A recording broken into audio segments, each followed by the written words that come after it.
SN പുരത്ത് കൊല്ലപ്പെട്ട ലത്തീഫിന്റെ മരുമകൻ സംസാരിക്കുന്നു. പോലീസുമായിട്ട് ഈ ഒരു അവസ്ഥയിലാണ് ഇവിടെ കാണുന്നത്. അകത്ത് നോക്കുമ്പോൾ ഉള്ള അവസ്ഥ വളരെ മോശമായിട്ട് മാമ എന്ത് അല്ലല്ല, ഞാൻ പനൂര താമസിക്കുന്നത് ഇവിടെ നിന്ന് 4 കിലോമീറ്റർ ഡിസ്റ്റൻസിൽ. ഇവിടെ വിളിച്ചിട്ട് കിട്ടുന്നില്ല എന്നുള്ള വേറെ ഫാമിലി പ്രോബ്ലം ഒന്നും ഉള്ളതായിട്ടൊന്നും അറിയില്ല. കൊലപാതകം ചെയ്തു എന്ന് പറയുന്നത് ഇവിടുത്തെ എൻ്റെ ഫാദറിലോട് തന്നെ അനുജൻ്റെ മകനാണെന്നാണ് ഈ നാട്ടുകാരിൽ നിന്നും എനിക്ക് അറിയാൻ സാധിച്ചത്. ഈ പയ്യന് ഞാൻ ഏകദേശം അവനിപ്പോൾ 23 വയസ്സെന്ന് പറയുന്നു. സ്കൂൾ കാലഘട്ടങ്ങളിൽ ഒരു 8 വർഷം മുന്നേ ഞാൻ നേരിട്ട് കണ്ടിട്ടുള്ളൂ. അതിനുശേഷം ഞാൻ കണ്ടിട്ടില്ല. ഇവിടെ വെഞ്ഞാറമൂടാണ് ആൾ താമസിക്കുന്നത്. എന്തേ അതിനെക്കുറിച്ചൊന്നും അറിയുന്നില്ല. അങ്ങനെ ഒരു ബന്ധത്തിനെ കുറിച്ചൊന്നും പറഞ്ഞു കേട്ടില്ല. 23 വയസ്സേ ഉള്ളൂ ആൾ പഠിച്ചുകൊണ്ടിരിക്കുന്നത് എന്നുള്ള വിവരമേ അറിഞ്ഞുള്ളൂ. ഇത് എന്താണ്, എങ്ങനെ സംഭവിച്ചു, എന്ത് കാരണം എന്നുള്ളതിനെക്കുറിച്ചൊന്നും വ്യക്തമല്ല.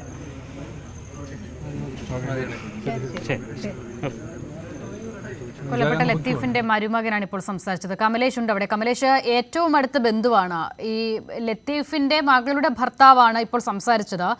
ലത്തീഫിന്റെ സഹോദരന്റെ മകനാണ് അഫാൻ. അപ്പോൾ ഏറ്റവും അടുത്ത ബന്ധുക്കളാണ്. പക്ഷെ അദ്ദേഹം അഫാനെ കണ്ടിട്ടുള്ളത് 8-9 വർഷം മുൻപാണ് എന്ന് പറയുമ്പോൾ ഈ കുടുംബങ്ങൾ തമ്മിൽ വലിയ ബന്ധം ഉണ്ടായിരുന്നില്ല, അല്ലെങ്കിൽ നിരന്തരമുള്ള ബന്ധം ഉണ്ടായിരുന്നില്ല, ഇടപെടൽ ഉണ്ടായിരുന്നില്ല എന്ന് വേണം കരുതാനല്ലേ?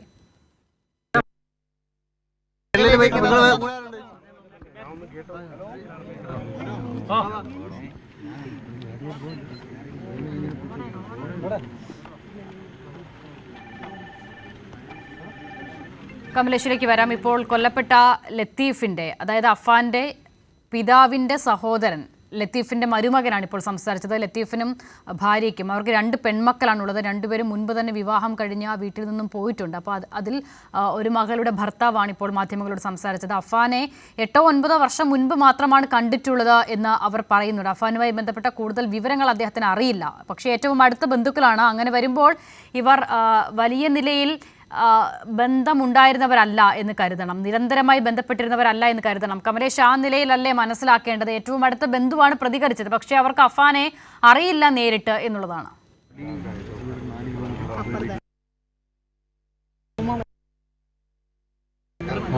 തീർച്ചയായും അവർ പറയുന്നത് ഈ അഫാനെ, ഇവിടെ ആർക്കും ഈ തരത്തിൽ അഫാനെ കൃത്യമായി അറിയില്ല, ഏത് സ്വഭാവക്കാരനാണ് മാത്രമാണ് ഇവർക്ക് അറിയുന്നത്. ആളുകളുമായൊന്നും വലിയ സൗഹൃദമോ മറ്റ് ഇടപെടലുകളോ ഒന്നും ഉണ്ടായി. ഈ ലത്തീഫിന്റെ മൂത്ത സഹോദരൻ നിഷാദാണ് ഇപ്പോൾ മാധ്യമങ്ങളോട് സംസാരിച്ചത്. അദ്ദേഹം പറയുന്നത് ഇവിടെ കുടുംബപരമായി എന്തെങ്കിലും പ്രശ്നങ്ങളുള്ളതായി ഇതുവരെയും അറിയില്ല എന്ന് തന്നെയാണ്. ഇവരെ ഈ ഭാര്യയുടെ മാതാപിതാക്കളാണ് ഈ ലത്തീഫും ഷാഹിദയും. അവരെ വിളിച്ച് അഫാൻ നൽകുന്ന മൊഴി പ്രകാരം ഈ ലത്തീഫുമായും ഭാര്യയുമായും മുൻവൈരാഗ്യം ഉണ്ടായിരുന്നു എന്നുള്ളതാണ്. അങ്ങനെ കൊലപ്പെടുത്താനും മാത്രം കാരണമായ മുൻവൈരാഗ്യം അവരുമായി ബന്ധപ്പെട്ടുണ്ടെങ്കിൽ സ്വാഭാവികമായും മരുമക്കളൊക്കെ അല്ലെങ്കിൽ മകളുടെ ഭർത്താവൊക്കെ അത് അറിയേണ്ടതാണ്. അവർക്ക് ആ നിലയിൽ ഒരു കുടുംബ പ്രശ്നത്തെക്കുറിച്ചും അറിയില്ലായിരുന്നു എന്നുള്ളതാണോ പറയുന്നത്? അസിത്, തീർച്ചയായും ആ നിലയിൽ എന്തെങ്കിലും പ്രശ്നം ഇവർ തമ്മിലുള്ളതായി അറിയില്ല എന്ന് തന്നെയാണ് ഈ ലത്തീഫിൻ ഇവിടെ സംസാരിച്ച ബന്ധുക്കളും അതുപോലെ തന്നെ നാട്ടുകാരായിട്ടുള്ള ആളുകളും ഒക്കെ പറയുന്നത് ഈ കുടുംബത്തിൽ ഇത്തരത്തിൽ എന്തെങ്കിലും പ്രശ്നമുള്ളതായി അറിഞ്ഞിട്ടില്ല. ഇതുവരെ അത്തരത്തിലുള്ള വാർത്തകളൊന്നും തങ്ങൾക്ക് അറിയില്ല എന്നുള്ളതാണ്. ഈ കുടുംബം, ഈ ലത്തീഫ് അടക്കമുള്ള ആളുകൾ വളരെ സൗഹാർദ്ദപരമായി തന്നെ ഈ നാട്ടുകാരുമായും ഒക്കെ ഇടപെട്ട് ജീവിക്കുന്ന ഒരാൾ തന്നെയാണ്. അദ്ദേഹം നേരത്തെ CRPF ഉദ്യോഗസ്ഥനായിരുന്നു. വിരമിച്ചതിന് ശേഷം നാട്ടിൽ തന്നെ വീട്ടിൽ നിൽക്കുന്ന ഒരാളാണ്. സജീവമായി ഇവിടുത്തെ പള്ളിയിലും മറ്റു കാര്യങ്ങളിലും ഒക്കെ സജീവമായി ഇടപെടുന്ന ആളാണ്. ഏതെങ്കിലും തരത്തിൽ ഈ വീട്ടിൽ എന്തെങ്കിലും പ്രശ്നങ്ങളുള്ളതായോ ഇതിന് മുൻപ് എന്തെങ്കിലും വഴക്കോ മറ്റു കാര്യങ്ങളോ ഒന്നും ഇവിടെ ഉള്ളതായി ഇവർക്ക് ആർക്കും, ഈ പരിസരവാസികൾക്കൊന്നും തന്നെ അറിയില്ല. പെട്ടെന്ന് ഇത്തരത്തിലൊരു വാർത്ത കേട്ട് ഞെട്ടിയിരിക്കുന്ന ഒരു സാഹചര്യം തന്നെയാണ് നാട്ടുകാരെ സംബന്ധിച്ച് ഉള്ളത്. ഇതിലിപ്പോൾ നേരത്തെ നമ്മളോട് പ്രതികരിച്ച ഈ ബന്ധു കഴിഞ്ഞ ദിവസം രാത്രി പോലും ഇവരുമായി ഒരുമിച്ചിരുന്ന് ഭക്ഷണം കഴിക്കുകയും ഒക്കെ ചെയ്തിട്ടുള്ള ആൾ തന്നെയാണ്. പക്ഷേ അപ്പോഴൊന്നും ഇത്തരത്തിൽ എന്തെങ്കിലും പ്രശ്നമുള്ളതായി പറയുകയോ ഒന്നും തന്നെ ഉണ്ടായിട്ടില്ല എന്നുകൂടി അദ്ദേഹം ഞെട്ടലോടെ തന്നെ ഓർക്കുകയാണ്. ഏതായാലും വളരെ പെട്ടെന്നാണ് ഇത്തരത്തിലൊരു കൃത്യം നടന്നിട്ടുള്ളത്. ഈ മൊഴി പ്രകാരം നേരത്തെ വ്യക്തിവൈരാഗ്യമുണ്ട് എന്ന് പറയുന്നുണ്ടെങ്കിൽ പോലും അത് സംബന്ധിച്ച് കുടുംബാംഗങ്ങൾക്കോ നാട്ടുകാർക്കോ അത്തരത്തിൽ യാതൊന്നും ഒരു വ്യക്തതയില്ല, ഒരു അറിവില്ല എന്ന് തന്നെയാണ് അവർ ഇപ്പോൾ വ്യക്തമാക്കുന്നുള്ളത്. ഏതായാലും ഇൻക്വസ്റ്റ് നടപടികൾ ആരംഭിച്ചിട്ടില്ല. പോലീസ് ഈ വീട് ബന്ദോബസ്തിൽ വെച്ചിരിക്കുകയാണ്. അകത്ത് കസേരയിലടക്കം ഇരിക്കുന്ന നിലയിലാണ് മൃതദേഹമുള്ളത് എന്നാണ് നമുക്ക് പ്രാഥമികമായി മനസ്സിലാക്കാൻ കഴിയുന്നത്. കഴുത്തിലൊക്കെ വെട്ടേറ്റ പാടുണ്ട്. അതേസമയം ചുറ്റിക കൊണ്ടടിച്ച് കൊലപ്പെടുത്തിയതാണ് എന്ന നിലയിലും പറയുന്നുണ്ട്. ഏതായാലും ഇക്കാര്യത്തിൽ ഒരു വ്യക്തത വന്നിട്ടില്ല.